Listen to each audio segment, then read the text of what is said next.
Hello दोस्तों, इसमें हम चुनाव पर आधारित प्रश्नों को देखने वाले हैं, जिसमें हम देखेंगे कि कैसे कैसे प्रश्न चुनाव पर आधारित पूछे जाते हैं और ये प्रश्न परीक्षा में आए हुए प्रश्नों को ही हम हल करेंगे। तो देखेंगे कैसे कैसे इस प्रश्नों को हम कर सकते हैं। तो यहाँ पे प्रश्न है, एक चुनाव में 2 उम्मीदवार थे, हारने वाले को 41% मत प्राप्त हुए तथा वह दूसरे उम्मीदवार से 5580 मतों से पराजित हो जाता है। तो कुल मतों की संख्या पूछी गई यहाँ पे। तो हारने वाले को 41% मत प्राप्त हुए हैं, तो जीतने वाले को बाकी बचे 59% प्राप्त हुए होंगे। तो यहाँ पे हमें इन दोनों का अंतर दिया गया है, क्योंकि ये 5580 मतों से पराजित हुआ है, तो ये अंतर दिया गया है। तो इन दोनों का अंतर कितना आएगा यहाँ से 20%। 41 और 59 का जो अंतर निकलेगा 20% निकलेगा। इसका मान हमें दिया गया है कितना है 5580। तो हमें निकालना है कितना, कुल मतों की संख्या। कुल मत कितने होते हैं 100% हमेशा होते हैं, तो कुल हमेशा 100% रहेगा। तो इसका हम मान लेते हैं x। तो यहाँ से करेंगे 20 एकन 20, 20 पंजे 100। तो यहाँ पे हम इसको मल्टीप्लाई कर लेंगे, तो x बराबर कितना आ जाएगा 5580 इंटू 5।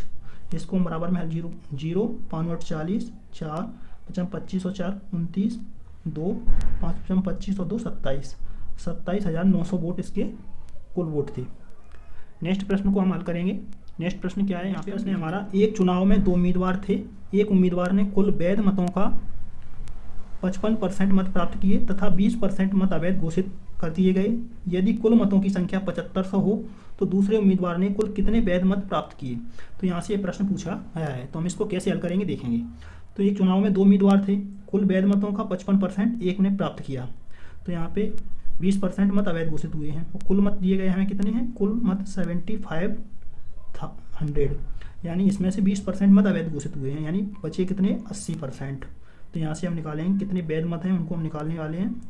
0 से 0 कट गए, 0 8 5 40, 8 7 56 और 4 60, यानी कि 6000 मत ऐसे हैं जो वैध हैं और बाकी अवैध हो गए।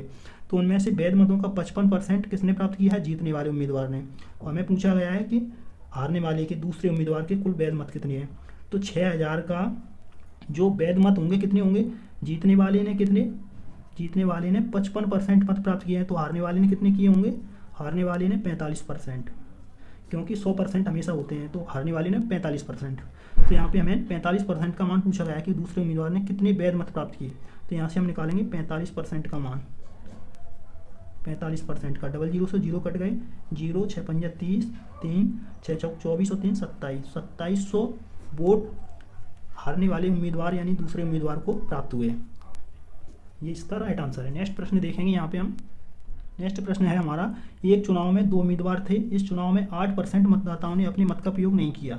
जीतने वाले उम्मीदवार ने कुल मतों के 48% मत लेकर दूसरे उम्मीदवार को 1100 मतों से पराजित कर दिया। इस चुनाव में कुल कितने मतदाता थे। तो यहाँ पे हमें निकालना है कि कुल मतदाता कितने थे। तो हम मान लेते हैं कि 100 हमेशा कितने होते हैं, मतदाता मान ले रहे हैं 100% हैं। कुल मतदाता कितने हैं, कुल 100% हैं। तो यहाँ से हम निकालेंगे 8% मतदाताओं ने अपना प्रयोग नहीं किया, तो कितने बचे, कितने हैं बाकी कितने बचे, बाकी हैं 92%, क्योंकि 100 में से 8% ने भाग नहीं लिया, 8% ने भाग नहीं लिया है, तो 92 बचे। तो यहाँ पे जो 92% हैं और जीतने वाले उम्मीदवार ने कुल मतों के 48%, 8% मत प्रयोग नहीं किए गए हैं और 48% जीतने वाले को मिले हैं। तो 48% ये बाकी के बचे में से घटेंगे, तो यहाँ से कितने बचेंगे, 12 में से 8 जाएंगे तो 4 और 8 में से 4 जाएंगे तो 4। तो 44% किसे मिले होंगे, जो हारने वाला है उसको। तो यहाँ पे 48% जीतने वाले को और हारने वाले को 44%। तो इन दोनों का जो अंतर है कितना आएगा, अंतर आएगा यहाँ से 4%।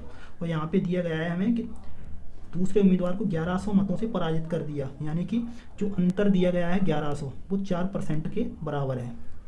तो 4% का मान कितना है 1100। और हमें पूछा क्या गया है यहाँ पे कि इस चुनाव में कुल कितने मतदाता थे। तो कुल कितने होंगे, हमेशा 100%, क्योंकि कुल 100% माने हैं और होते भी हैं हमेशा। तो यहाँ से निकालेंगे इसको, 4 से इसको काटेंगे 25 बार जाएगा, तो यहाँ से कितना 2 25 एकन 25 और 2 27, तो यानी कि 27,500 कुल मत थे। वीडियो कैसा लगा, शेयर करें एंड सब्सक्राइब करें, अपने दोस्तों के साथ शेयर जरूर करें। थैंक यू दोस्तों, धन्यवाद।